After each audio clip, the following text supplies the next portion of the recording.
ഭക്തലക്ഷങ്ങളെ സ്വീകരിക്കാൻ അയ്യപ്പ സന്നിധാനം ഒരുങ്ങി. ഭക്തർക്ക് ദർശന പുണ്യമായി ഇന്ന് മകരവിളക്ക്, സ്വാമിയുടെ തിരുവാഭരണവും വഹിച്ചുള്ള ഘോഷയാത്ര അല്പസമയത്തിനകം നിലയ്ക്കലിലെത്തും. വൈകിട്ട് അയ്യപ്പന് തിരുവാഭരണം ചാർത്തിയുള്ള ദീപാരാധനയ്ക്ക് ശേഷം പൊന്നമ്പലമേട്ടിൽ മകരജ്യോതി തെളിയും. 7:52-നാണ് മകരസംക്രമ പൂജ. സന്നിധാനത്ത് 8 കേന്ദ്രങ്ങളിലാണ് ഇത്തവണ മകരജ്യോതി ദർശന സൌകര്യം. ശബരിമലയുടെ വിവിധ ഭാഗങ്ങളിൽ നിന്ന് പുതിയ വിവരങ്ങളുമായി ഞങ്ങളുടെ റിപ്പോർട്ടർമാർ ചേരുന്നു. സന്നിധാനത്തെ തിരക്കിന്റെയും സുരക്ഷയുടെയും വിവരവുമായി കിരൺ ബാബു ചേരുന്നുണ്ട്. പമ്പയിലെ ഒരുക്കങ്ങളും മുൻകരുതലുമായി MS അനീഷ് കുമാറും, നിലയ്ക്കലിൽ നിന്ന് ശ്യാം ദേവരാജും, പുല്ലുമേടിൽ നിന്ന് സുർജിത് അയ്യപ്പത്തും ചേരുന്നുണ്ട്. ആദ്യം കിരണിലേക്ക്. കിരൺ, സന്നിധാനത്ത് എത്രത്തോളം സജ്ജീകരണങ്ങളാണ് ഒരുക്കിയിരിക്കുന്നത്? സുരക്ഷാ കാര്യങ്ങൾ എങ്ങനെയാണ്?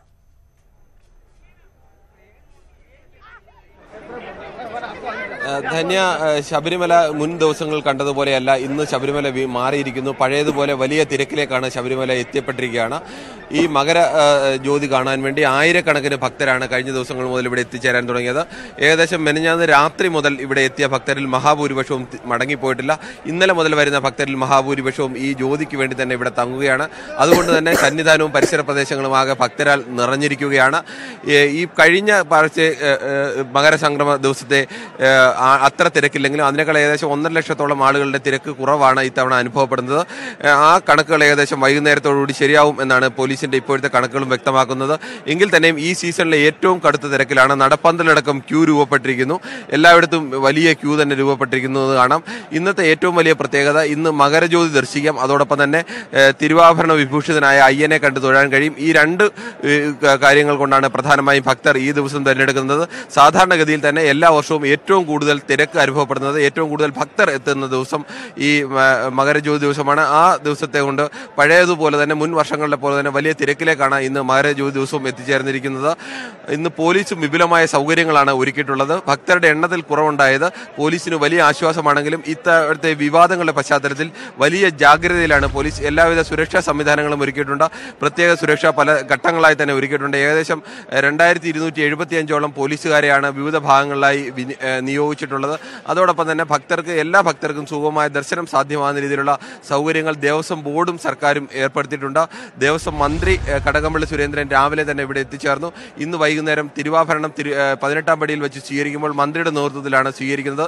തിരുവാഭരണം ഇന്ന് മരക്കൂട്ടത്ത് എത്തിക്കഴിയുമ്പോൾ ആദ്യം സ്വീകരിക്കുന്നത് ദേവസ്വം അഡ്മിനിസ്ട്രേറ്റർ അടക്കമുള്ള മുതിർന്ന ഉദ്യോഗസ്ഥരുടെ നേതൃത്വത്തിലാണ്. അതിനുശേഷമാണ് വാദ്യഘോഷങ്ങളുടെ അകമ്പടിയോടുകൂടി ഈ തിരുവാഭരണം 18-ാം പടിയിലെത്തുന്നത്. 18-ാം പടി ഏകദേശം 6 മണിയോടുകൂടിയാണ് 18-ാം പടിയിലെത്തുന്നത്. അവിടെ വെച്ച് ദേവസ്വം മന്ത്രിയുടെയും ദേവസ്വം പ്രസിഡന്റിന്റെയും തന്ത്രിയുടെയും മേൽശാന്തിയുടെയും നേതൃത്വത്തിലായിരിക്കും സ്വീകരിക്കുക. അതിനുശേഷം നടയടയ്ക്കും, ദീപാരാധനയ്ക്കായി നടയടയ്ക്കും. ഈ ദീപാരാധന സമയത്താണ് സർവാഭരണങ്ങളും അയ്യനിൽ ചാർത്തുന്നത്. അതിനുശേഷം 6:30 മണിയോടുകൂടിയാണ് മകര നക്ഷത്രം ആകാശത്ത് തെളിയുന്നത്. അതിനുശേഷമാണ് മകരജ്യോതി.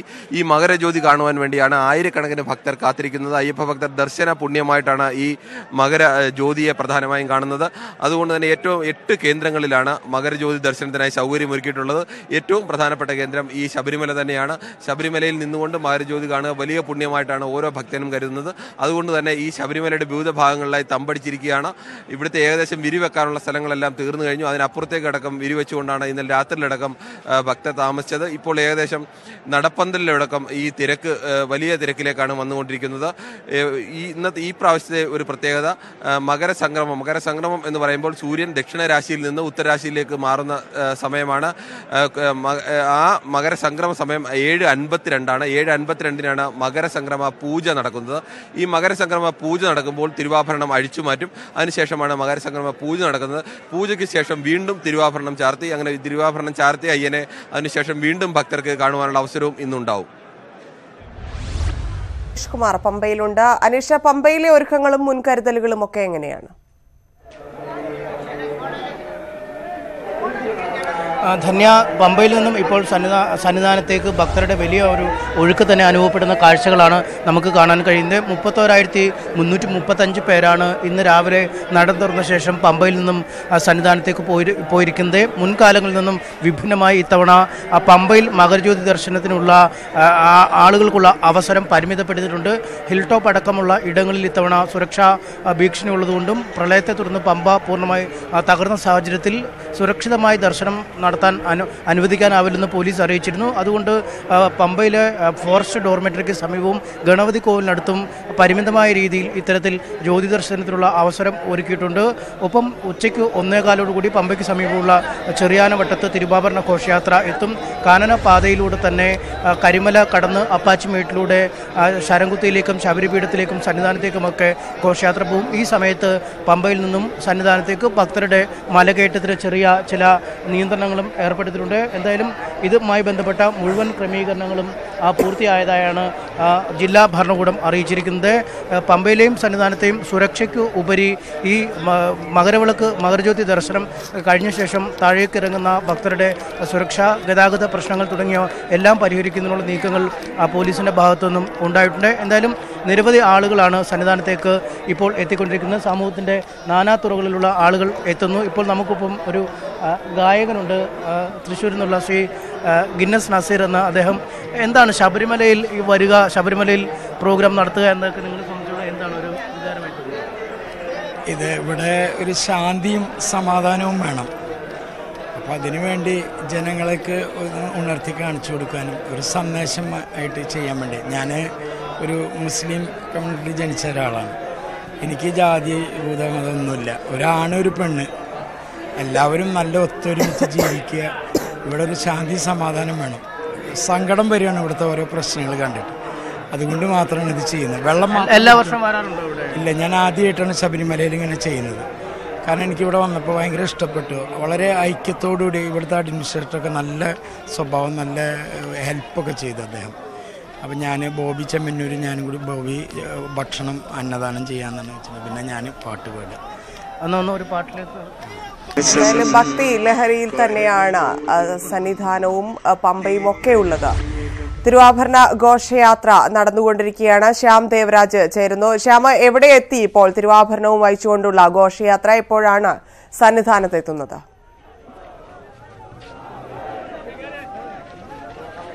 സന്നിധാനത്ത് വൈകിട്ട് 5 മണിയോടുകൂടിയാണ് സന്നിധാനത്ത് തിരുവാഭരണ ഘോഷയാത്ര എത്തുന്നത്. തിരുവാഭരണ ഘോഷയാത്ര ഇപ്പോൾ നിലയ്ക്കലിലാണ്. നിലയ്ക്കൽ മഹാദേവ ക്ഷേത്രത്തിലേക്ക് എത്തിക്കൊണ്ടിരിക്കുന്നു. നിലയ്ക്കൽ ഗ്രൗണ്ടിൽ പ്രവേശിച്ചു കഴിഞ്ഞു. അല്പസമയം മുമ്പാണ് നിലയ്ക്കലേക്ക് എത്തിയത്. രാവിലെ പുലർച്ചെ 3 മണിക്കാണ് ഇന്നത്തെ തിരുവാഭരണ ഘോഷയാത്ര ആരംഭിച്ചത്. വൈകിട്ട് ഭഗവാന്, അതായത് അയ്യപ്പ വിഗ്രഹത്തിൽ ചാർത്താനുള്ള തിരുവാഭരണം, കളഭം ഉൾപ്പെടെയുള്ളവയാണ് തലയിലേറ്റി ഭക്തർ ഇപ്പോൾ നിലയ്ക്കലിലേക്ക് എത്തിച്ചിരിക്കുന്നത്. പോലീസിന്റെ വൻ സുരക്ഷയുണ്ട്.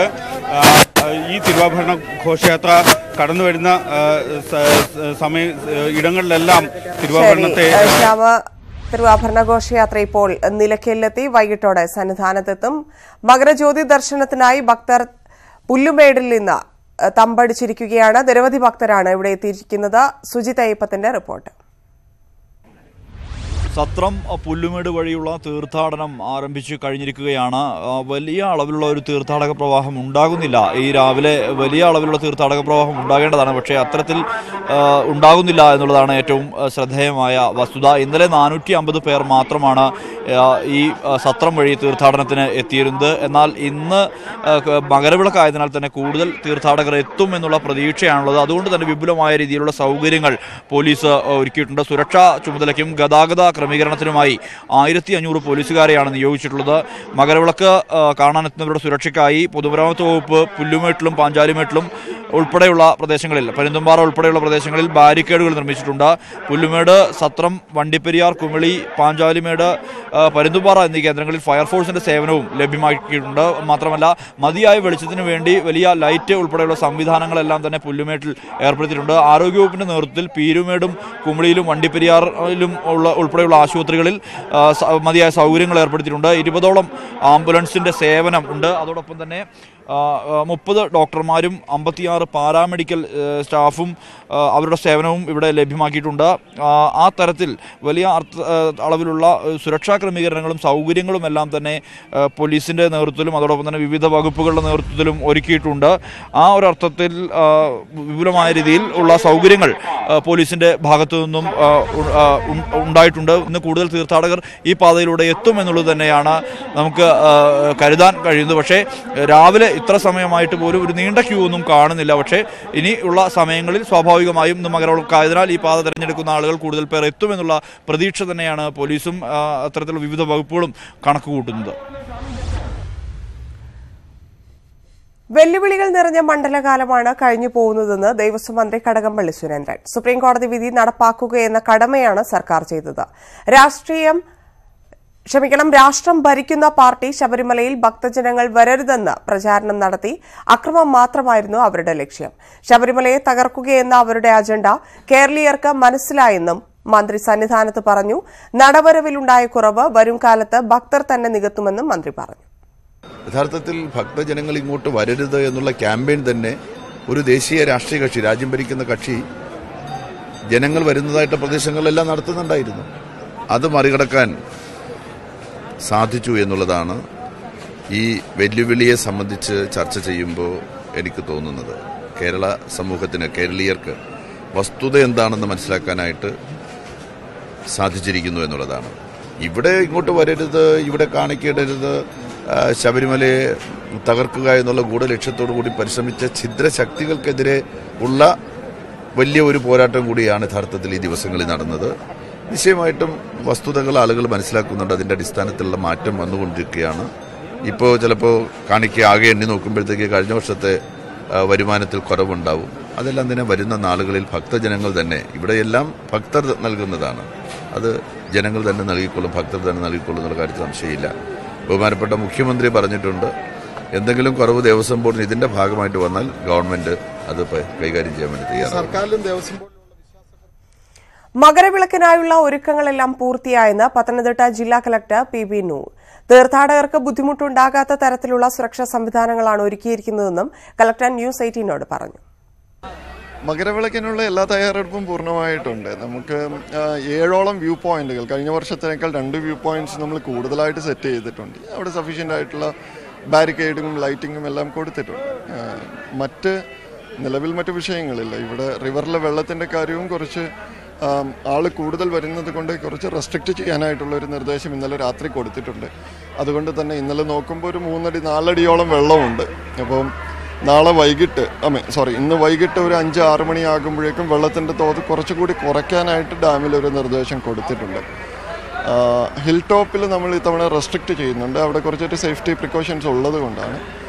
ബാക്കിയുള്ള കാര്യങ്ങൾ റെഡിയാണ്. എല്ലാം തയ്യാറെടുപ്പും പൂർണ്ണമാണ്. കഴിഞ്ഞ കമ്പയർ ചെയ്യുമ്പോൾ കഴിഞ്ഞ വർഷത്തേക്കാൾ 2 സ്പോട്ടുകൾ നമ്മൾ കൂടുതൽ കൊടുത്തിട്ടുണ്ട്. അപ്പോൾ അവിടെ തന്നെ നമുക്ക് കുറേയധികം ആളുകൾ അക്കോമഡേറ്റ് ചെയ്യാൻ പറ്റും. അതുപോലെ തന്നെ കഴിഞ്ഞ വർഷം ഉണ്ടായിരുന്ന സ്പോട്ടുകളിൽ തന്നെ കൂടുതൽ സ്പേസ് നമ്മൾ കവർ ചെയ്ത് വെച്ചിട്ടുണ്ട്. ബാരിക്കേഡ് വെച്ച്, അടിക്കാട് തെളിച്ച്, വ്യൂ പോയിന്റ് ക്ലിയർ ചെയ്ത് വെച്ചിട്ടുണ്ട്. അതുകൊണ്ട് തന്നെ ഈ സ്പോട്ടുകളിൽ കൂടുതലായിട്ട് ആളുകൾ അക്കോമഡേറ്റ് ചെയ്യാൻ പറ്റും. നോക്കൂ, നമ്മൾ എമർജൻസി ഓപ്പറേഷൻ സെൻ്ററുകൾ 3 സെറ്റ് ചെയ്തിട്ടുണ്ട്. അത് പമ്പയിലും നിലയ്ക്കലും സന്നിധാനത്തുമായിട്ട് 3 സെറ്റ് ചെയ്തിട്ടുണ്ട്. അതിൽ തന്നെ എല്ലാ എമർജൻസി ഓപ്പറേഷൻ സെൻ്ററുകളിലും ഒരു ഇവൻച്വാലിറ്റിയുടെ കേസിൽ എന്ത് ചെയ്യണം, എങ്ങനെ റെസ്പോണ്ട് ചെയ്യണം എന്നുള്ളതിന് മോക്ക് ഡ്രിൽ അടക്കം എല്ലാം ചെയ്തിട്ടുള്ളതാണ്. സോ പ്രശ്നമുണ്ടാകാൻ സാധ്യതയുള്ള സ്ഥലങ്ങൾ കണ്ടെത്തുകയും അവിടെ ബാരിക്കേഡ് വേണ്ടിയെടുത്ത് ബാരിക്കേഡ് കെട്ടുകയും വടം കെട്ടേണ്ടടുത്ത് വടം കെട്ടുകയും അതുപോലെ മൂവ്മെന്റ് റെസ്ട്രിക്റ്റ് ചെയ്യാനുള്ള സംവിധാനങ്ങളും ചെയ്തിട്ടുണ്ട്. ഇടവേളയ്ക്ക് ശേഷം വാർത്തകൾ തുടരും. വാർത്തകളിലേക്ക്. രാജ്യത്തെ കമ്പ്യൂട്ടറുകളും മൊബൈൽ ഫോണുകളും നിരീക്ഷിക്കാൻ 10 അന്വേഷണ ഏജൻസികൾക്ക് അനുമതി നൽകിയ ഉത്തരവിനെ ചോദ്യം ചെയ്തു നൽകിയ ഹർജി സുപ്രീംകോടതി ഇന്ന് പരിഗണിക്കും. ഉത്തരവ് വ്യക്തികളുടെ സ്വകാര്യ വിവരങ്ങൾ അടക്കം നിരീക്ഷിക്കാൻ വഴിയൊരുക്കുമെന്ന് കാട്ടി അഭിഭാഷകരായ മനോഹർലാൽ ശർമ്മ, അമിത് സാഹ്നി എന്നിവരാണ് ഹർജി നൽകിയത്. ജനാധിപത്യ വിരുദ്ധമായ ഉത്തരവ് റദ്ദാക്കണമെന്നാണ് അമിത് സാഹ്നിയുടെ ആവശ്യം. UPA സർക്കാർ കാലത്ത് കൊണ്ടുവന്ന ചട്ടങ്ങൾ പ്രകാരം അന്വേഷണ ഏജൻസികളെ വ്യക്തമാക്കുക മാത്രമേ ചെയ്തുള്ളൂ എന്നാണ് കേന്ദ്ര സർക്കാർ വിശദീകരണം. കോടനാട് സ്റ്റേറ്റിലെ സുരക്ഷാ ജീവനക്കാരനെ കൊലപ്പെടുത്തി രേഖകൾ കവർന്നത് തമിഴ്നാട് മുഖ്യമന്ത്രി എടപ്പാടി പളനിസ്വാമിക്ക് വേണ്ടിയെന്ന് ആരോപണമുന്നയിച്ച 2 പേർ അറസ്റ്റിൽ. രേഖകൾ മോഷ്ടിച്ച കേസിലെ 2ാം പ്രതിയും മലയാളിയുമായ KV സയൻ, മനോജ് എന്നിവരെയാണ് ഡൽഹിയിൽ നിന്ന് തമിഴ്നാട് പോലീസ് അറസ്റ്റ് ചെയ്തത്. എടപ്പാടി പളനിസ്വാമിയുടെ പരാതിയെ തുടർന്നായിരുന്നു അറസ്റ്റ്. ജയലളിതയുടെ വേനൽക്കാല വസതിയായ കോടനാട് എസ്റ്റേറ്റിലെ കവർച്ചയിലും തുടർന്നുണ്ടായ മരണങ്ങളിലും മുഖ്യമന്ത്രി എടപ്പാടി പളനിസ്വാമിക്ക് പങ്കുണ്ടെന്ന് പ്രതികളായ KV സയനും മനോജും കഴിഞ്ഞ ദിവസം ആരോപിച്ചിരുന്നു. കവർച്ചയുടെ മുഖ്യ സൂത്രധാരനും എസ്റ്റേറ്റിലെ മുൻ ഡ്രൈവറുമായ കനകരാജായിരുന്നു കൊട്ടേഷൻ നൽകിയത് എന്നും 5 കോടി രൂപയായിരുന്നു വാഗ്ദാനമെന്നും വാർത്താ സമ്മേളനത്തിൽ ഇവർ വെളിപ്പെടുത്തി. തന്നെ അപകീർത്തിപ്പെടുത്താൻ ശ്രമിക്കുന്നു എന്നാരോപിച്ച പളനിസ്വാമി നൽകിയ പരാതിയെ തുടർന്ന് ഡൽഹി ദ്വാരകയിൽ നിന്ന് ഇരുവരെയും തമിഴ്നാട് പോലീസ് അറസ്റ്റ് ചെയ്യുകയായിരുന്നു. പ്രതികളുടെ വെളിപ്പെടുത്തൽ പുറത്തുവിട്ട മാധ്യമപ്രവർത്തകൻ മാത്യു സാമുവലിനെയും അറസ്റ്റ് ചെയ്യാനാണ് പോലീസിന്റെ ശ്രമം. എന്നാൽ ആരോപണങ്ങളിൽ ഉറച്ചു നിൽക്കുന്നുവെന്ന് മാത്യു സാമുവൽ പ്രതികരിച്ചു. One private vehicle, the sticker put it over police. They taken away Sayan and Manoj. It is not taken away. They forcefully put him and kidnapped. It is actually I strongly believe it is a hand of Palaniswamy. How can they kidnap? How can they take it out? We have to question this. It is very, very serious issue. 2017 April 23-നാണ് കോടനാടെത്തിയ 10-അംഗ സംഘം സുരക്ഷാ ജീവനക്കാരനെ കൊലപ്പെടുത്തിയ ശേഷം രേഖകൾ കവർന്നത്. എടപ്പാടി പളനിസ്വാമിക്ക് വേണ്ടിയാണ് രേഖകളെന്ന് കനകരാജ് തന്നോട് പറഞ്ഞതായാണ് സയൻ വെളിപ്പെടുത്തിയത്. മോഷണത്തിന് പിന്നാലെ 1-ാം പ്രതി കനകരാജും സയന്റെ ഭാര്യയും മകളും വ്യത്യസ്ത വാഹനാപകടങ്ങളിൽ കൊല്ലപ്പെട്ടിരുന്നു. ന്യൂസ് 18 ഡൽഹി. ലോക്സഭാ തെരഞ്ഞെടുപ്പിന് മുൻപ് മലപ്പുറത്തെ താഴെത്തട്ടിലെ ലീഗ് കോൺഗ്രസ് തർക്കങ്ങൾ പരിഹരിക്കാൻ തീവ്രശ്രമം. ജില്ലയിൽ സാമ്പാർ മുന്നണി എവിടെയും ഉണ്ടാകില്ലെന്നും എല്ലായിടത്തും UDF സംവിധാനം നിലവിൽ വരുമെന്നും നേതാക്കൾ അവകാശപ്പെടുന്നു. കഴിഞ്ഞ തദ്ദേശഭരണ തെരഞ്ഞെടുപ്പിൽ മലപ്പുറത്ത് 23ഇടങ്ങളിലാണ് ലീഗും കോൺഗ്രസും സഖ്യമില്ലാതെ മത്സരിച്ചത്. 6ഇടത്ത് കോൺഗ്രസും CPM-ഉമായി സഖ്യമുണ്ടാക്കി. ഈ സഖ്യങ്ങളെല്ലാം അവസാനിപ്പിച്ച് ഇവിടങ്ങളിൽ UDF സംവിധാനം കൊണ്ടുവരാനാണ് നീക്കം. ആദ്യപടിയായി വാഴക്കാട് കോൺഗ്രസും ലീഗും സഖ്യമുണ്ടാക്കും. അവിടെ കോൺഗ്രസ് പിന്തുണയോടെയായിരുന്നു CPM ഭരണം. വനിതാ മതിലിൽ സഖ്യം തകർന്നതോടെ CPM അംഗമായ പ്രസിഡന്റ് രാജിവെച്ചു. മറ്റു സ്ഥലങ്ങളിൽ കൂടി ഇതേ ഐക്യമുണ്ടാക്കാനാണ് UDF നേതൃത്വത്തിന്റെ ശ്രമം. നല്ല ഐക്യത്തോടു കൂടിയാണ് കാര്യങ്ങൾ പോകുന്നത്. UDF ജയിക്കുകയും ചെയ്യും. അതിന് ഞങ്ങൾ സംസാരിച്ചു. ഏറെക്കുറെ ഒരു സെറ്റിൽമെൻറ്റിനുള്ള ഏർപ്പാടുകളൊക്കെ ആയി. വലിയ പ്രശ്നമില്ലാതെ ഒരു യോജിപ്പിൻ്റെ ഇതിലെത്തിയിരിക്കണം. ഇനി ചില മിനുക്ക് പണികളും കൂടി വേണം. അത്രേ ഉള്ളൂ. സാമ്പാറില്ല. സാമ്പാർ മുന്നണികൾ ആ ബന്ധങ്ങളൊക്കെ അവസാനിപ്പിച്ചു. അതൊരടഞ്ഞ അധ്യായമായി തുറന്ന സമീപനത്തോടു കൂടി പാർലമെന്റ് തെരഞ്ഞെടുപ്പിലേക്ക് പോകുന്നതിനെ കുറിച്ചാണ് അറിയിക്കുന്നത്. MP-മാരായ PK കുഞ്ഞാലിക്കുട്ടിയും ET മുഹമ്മദ് ബഷീറും തന്നെയാണ് ഐക്യ നീക്കങ്ങൾക്ക് ചുക്കാൻ പിടിക്കുന്നത്. ജില്ലയിൽ UDF-ന്റെ താഴെത്തട്ടിൽ തമ്മിലടി രൂക്ഷമാണ്. ചിലയിടങ്ങളിൽ പരിഹാരം എളുപ്പമല്ലെന്ന് നേതാക്കൾ തന്നെ സമ്മതിക്കുന്നുണ്ട്. ഇവിടങ്ങളിൽ വോട്ട് ചോർച്ചയെങ്കിലും ഉണ്ടാകാതിരിക്കാനുള്ള ശ്രമമാണ് നടക്കുന്നത്. മലപ്പുറത്തു നിന്നും CV അനുമോദ്, ന്യൂസ് 18. അഗസ്ത്യാർകൂട യാത്രയ്ക്കുള്ള ആദ്യ സംഘം അല്പസമയത്തിനകം പുറപ്പെടും. സംഘത്തിൽ ഒരു വനിതയുമുണ്ട്. സ്ത്രീ പ്രവേശനത്തെ എതിർക്കുന്ന കാണി വിഭാഗം സ്ഥലത്ത് സംരക്ഷണ യജ്ഞം നടത്തുകയാണ്. കാർത്തികിന്റെ റിപ്പോർട്ട്. കാർത്തിക ചേരുന്നു. കാർത്തിക, സ്ഥലത്ത് ഇപ്പോൾ എന്താണ് നടക്കുന്നത്? സംഘം യാത്ര തിരിച്ചിട്ടുണ്ടോ? ധന്യ, അഗസ്ത്യാർകൂടത്തേക്കുള്ള ആദ്യ സംഘം അല്പസമയത്തിനകം പുറപ്പെടും. വൈൽഡ് ലൈഫ് വാർഡൻ അല്പസമയത്തിനകം ഈ യാത്രയുടെ ഫ്ളാഗ് ഓഫ് നിർവഹിക്കും. ഇത്തവണ യാത്രയുടെ പ്രത്യേകത മുൻ വർഷത്തേതിൽ നിന്ന് വ്യത്യസ്തമായി ഇത്തവണ സ്ത്രീകൾക്കും പ്രവേശനമുണ്ട് എന്നതാണ്. നവംബർ 30-ന് അഗസ്ത്യാർകൂടത്ത് സ്ത്രീ പ്രവേശനം അനുവദിച്ചുകൊണ്ട് ഹൈക്കോടതി ഉത്തരവിട്ടിരുന്നു. വൈൽഡ് ലൈഫ് വാർഡന്റെ സർക്കുലർ റദ്ദാക്കിക്കൊണ്ടായിരുന്നു ഹൈക്കോടതിയുടെ ഉത്തരവ്. എന്നാൽ ഇത്തരത്തിൽ ഹൈക്കോടതിയുടെ തീരുമാനത്തിനെതിരെ കാണി സമുദായം ഇപ്പോൾ സ്ഥലത്ത് പ്രതിഷേധിക്കുകയാണ്. അഗസ്ത്യാർകൂടത്തേക്കുള്ള യാത്ര ആരംഭിക്കുന്നത് ബോണക്കാട്ടെ ഫോറസ്റ്റ് സ്റ്റേഷന് മുന്നിൽ നിന്നാണ്. ഈ ഫോറസ്റ്റ് സ്റ്റേഷന് മുന്നിലാണ് ഇപ്പോൾ സംരക്ഷണ യജ്ഞം, ആചാര സംരക്ഷണ യജ്ഞം എന്ന പേരിൽ കാണി സമുദായത്തിൽ ഉള്ളവർ പ്രതിഷേധിക്കുന്നത്. ഇവർ ഇന്ന് യാത്ര തിരിക്കാനെത്തിയ സംഘത്തിൽ ഒരു വനിതയുമുണ്ട്. തിരുവനന്തപുരത്തെ പ്രതിരോധ വക്താവായ ധന്യ സനലാണ് ഇന്ന് യാത്ര തിരിക്കുന്ന സംഘത്തിലെ ഏക വനിത. എന്നാൽ ഈ പ്രതിഷേധിക്കുന്നവർ ഇവരെ തടയാൻ തയ്യാറായില്ല. ഇത്തരത്തിൽ ഒരു വശത്ത് രജിസ്ട്രേഷൻ ഉൾപ്പെടെയുള്ള നടപടികൾ പുരോഗമിക്കുന്നു. അഗസ്ത്യാർകൂടത്തേക്കുള്ള സംഘത്തിന്റെ യാത്ര തടസ്സപ്പെടുത്തിക്കൊണ്ടുള്ള യാതൊരു പ്രതിഷേധവും അല്ല, മറിച്ച് ഫോറസ്റ്റ് സ്റ്റേഷന് മുന്നിൽ മാറിയിരുന്നു കൊണ്ട് 20ഓളം വരുന്ന കാണി സമുദായ വിഭാഗത്തിൽപ്പെട്ടവർ ഇവിടെ ഇരുന്ന് പ്രതിഷേധിക്കുകയാണ്. ഇവർ പ്രധാനമായും മുന്നോട്ട് വയ്ക്കുന്ന ആവശ്യം ഇത്തരത്തിൽ ആചാര സംരക്ഷണത്തിന് സർക്കാർ മുൻകൈ എടുക്കണം. സ്ത്രീകൾക്ക് പ്രവേശനം അനുവദിച്ചുകൊണ്ടുള്ള വിധിയുടെ പശ്ചാത്തലത്തിലാണ് അവരെ തടയാത്തത്. കോടതി വിധി ആയതിനാലാണ് അവരെ തടയാത്തത്. പക്ഷേ ഇക്കാര്യത്തിൽ സർക്കാർ ഒരു ഇടപെടൽ നടത്തണം. പ്ലാസ്റ്റിക്, മറ്റ് പൂജാദ്രവ്യങ്ങൾ ഉൾപ്പെടെയുള്ളവ ഈ അഗസ്ത്യകൂട യാത്രയ്ക്ക് കൊണ്ടുപോകുന്നത് കർശനമായി നിരോധിക്കണം. അത്തരത്തിൽ നിരവധി ആവശ്യങ്ങളാണ് അവർ മുന്നോട്ട് വെക്കുന്നത്. അതോടൊപ്പം തന്നെ മരുന്നെടുക്കാൻ പോകുന്നതടക്കം വളരെ ജാഗ്രതയോടെയാണ് എന്നിവർ ചൂണ്ടിക്കാട്ടുന്നു. സ്ത്രീകൾ മരുന്ന്, അഗസ്ത്യകൂടം ജൈവ സമൃദ്ധമാണ് എന്ന് നമുക്കറിയാം. പല മരുന്ന് ചെടികളും അവർ ശേഖരിക്കാൻ പോകുന്നതിന് നിരവധി കരുതലുകൾ സ്വീകരിക്കാറുണ്ട്. സ്ത്രീകൾ ഈ മരുന്നുകൾ ശേഖരിക്കുന്നിടത്ത് പോകാറില്ല. ചില മരുന്നുകൾ ശേഖരിക്കുമ്പോൾ സംസാരിക്കാറില്ല. അത്തരത്തിൽ നിരവധി വിശ്വാസങ്ങൾ അവർക്കുണ്ട്. ആ വിശ്വാസങ്ങളെല്ലാം സംരക്ഷിക്കണം എന്നൊരു ആവശ്യമാണ് ഇവർ മുന്നോട്ട് വെക്കുന്നത്. ഏതായാലും ആദ്യ സംഘം അല്പസമയത്തിനകം പുറപ്പെടും. 100 പേരാണ് 100 പേരടങ്ങുന്ന സംഘത്തിൽ 20 പേരുടെ 100 പേരടങ്ങുന്ന സംഘമാണ് ഇന്ന് പുറപ്പെടുന്നത്. 20 പേരടങ്ങുന്ന പ്രത്യേക സംഘങ്ങളായിരിക്കും പല സമയത്തായി യാത്ര തിരിക്കുക. 4700 പേരാണ് ഇത്തവണ അഗസ്ത്യാർകൂട യാത്രയ്ക്കായി രജിസ്റ്റർ ചെയ്തിട്ടുള്ളത്. ഓൺലൈനായി വേണം രജിസ്റ്റർ ചെയ്യാൻ. ഇതിൽ 100 പേർ വനിതകളാണ്. ഇതിൽ ഒരു വനിതയാണ് ഇന്ന് ആദ്യമായി അഗസ്ത്യാർകൂടത്തേക്ക് ഔദ്യോഗികമായി യാത്രയ്ക്ക് ആദ്യ സംഘം ഒരുങ്ങി. സംഘത്തിൽ ഒരു വനിതയുണ്ട്. കാണി വിഭാഗം സംരക്ഷണ യജ്ഞം നടത്തുന്നു.